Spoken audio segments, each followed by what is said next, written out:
আলী বাংলার জমিনে যখন ইসলাম প্রকাশ করতে এসেছিল, তখন সুরমা নদীর গতিপথ বন্ধ করে দেওয়া হয়েছিল, নৌকাগুলো সব মুশরিকরা জব্দ করে নেওয়া হয়েছিল।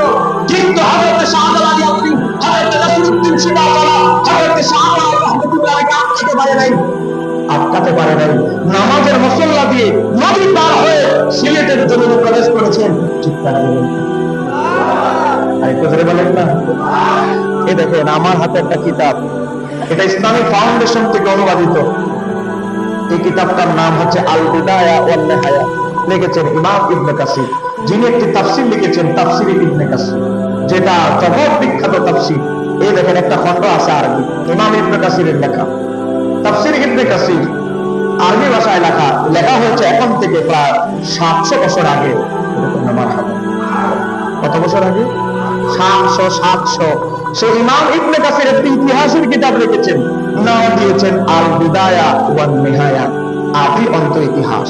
একেবারে আমার আল্লাহ যে সর্বপ্রথম কি বানাইছেন সেখান থেকে শুরু হয়ে একেবারে কিয়ামত কিভাবে হবে, হাসর নাসর কিভাবে হবে, একেবারে শুরু থেকে শেষ পর্যন্ত ইতিহাসে তুলে ধরেছে।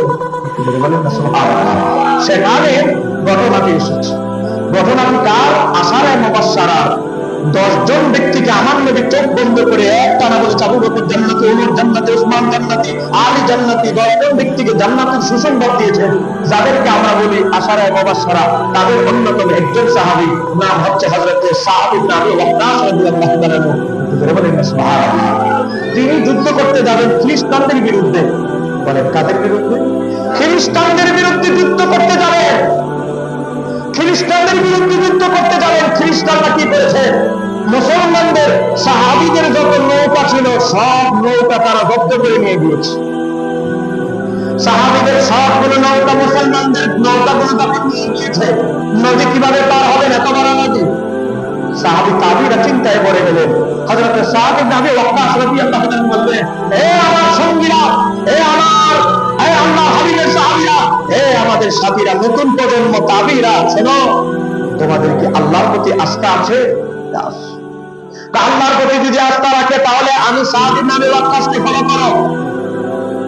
হযরত সাদ ইবনে আবি ওয়াক্কাসকে, আমি সাদ ইবনে আবি ওয়াক্কাসকে ফলো করো।